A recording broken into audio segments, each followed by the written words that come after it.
ফিল্মি ভাবায়ন আমি আমাদেরকে এখন রক্তবীজ 2 এবং রঘু ডাকাতের সেকেন্ডে বক্স অফিস কালেকশন নিয়ে একটা রিপোর্ট দেবো। ঠিক আছে, এখন বিগত দিনে তোমরা দেখাই পাচ্ছ, ঠিক আছে, মুভিগুলো রিলিজ করেছে খুব ভালোই, কিন্তু প্রথম দিন ওপেনিং থেকে মুভিগুলোর হাল বড্ডই খারাপ। ঠিক আছে, এই বিগত দিনে এমন মানে ওয়েদার যাচ্ছে না, এই জন্য মানে মানুষ সিনেমার দিকে অগ্রসর হতে পারছে না। বাট আমি তোমাদেরকে তবুও স্ট্রিক্টলি একটা রিপোর্ট জানাবো, যেটা আমার প্রেডিকশান। ঠিক আছে, এবার তোমরা তোমাদের মতো কমেন্ট করে জানাতে পারো যে তোমাদের কতটা ঠিক বলে মনে হচ্ছে এই ব্যাপারগুলো। ঠিক আছে, তো প্রথমে আসি রক্তবীজ পার্ট 2 নিয়ে। রক্তবীজ পার্ট 2 এর প্রথম দিনের বক্স অফিস কালেকশান ছিল তোমার 13 থেকে 15 লাখ টাকার মধ্যে।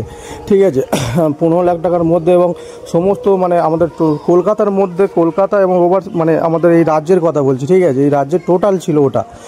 তোমার রঘু ডাকাতে ছিল প্রায় 30 থেকে 35 লাখ টাকার মধ্যে, এবং সেকেন্ড দিনের যে মানে রিপোর্টটা উঠে আসছে সেটা মানে খুব ভালো বলবো না আমি। ঠিক আছে, কারণ এই দুটো মুভি এমন স্কেলে তৈরি করা হয়েছে এবং তার বাজেট অনুযায়ী মুভিগুলো খুব ভালো ইনকাম করতে পারেনি। তবুও মোটামুটি আমার যতদূর প্রেডিকশান, সেকেন্ড ডেতে রক্তবীজ 2টা ওটা ইনকাম করেছে প্রায় তোমার এদিক সেদিক করে আরও 10 থেকে 11 লাখ টাকা তুমি ধরে রাখো, তাহলে টোটাল গিয়ে দাঁড়ালো সেকেন্ড দিনে রক্তবীজ 2 এর টোটাল কালেকশান তোমার ওই অ্যারাউন্ড 24-25 লাখ টাকার মতো। ঠিক আছে, এবং রঘু ডাকাত অত বড় স্কেলের মুভি। ঠিক আছে, তবুও তার কিছু পার্সেন্টেজ বৃদ্ধি হয়েছে, 10% কি 8%, এবং এটা কিন্তু অত বড় স্কেলের মুভির জন্য একদমই ভালো কোনো খবর নয়। ঠিক আছে, তো টোটাল আমি যতদূর জানি যে মানে রঘু ডাকাতে সেকেন্ডে বক্স অফিস কালেকশান হয়েছে তোমার প্রায় এদিক সেদিক করে ওই 38 থেকে 40 লাখ টাকার মতো। ঠিক আছে, তো সেকেন্ডেতে তোমার রঘু ডাকাতে টোটাল অ্যারাউন্ড গিয়ে দাঁড়ালো তোমার ওই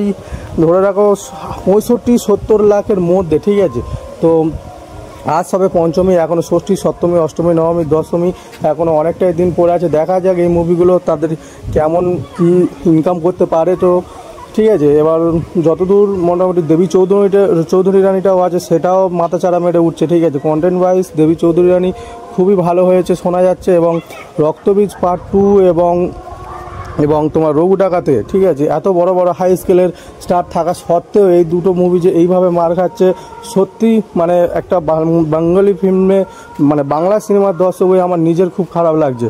তো দেখাই যাক, আজ সবে পঞ্চমী, এখনও কটা দিন বাকি আছে পুজোর মরশুম কাটতে, তো আশা করা যায় যে এই মুভিগুলো ভালো ইনকাম করতে পারে।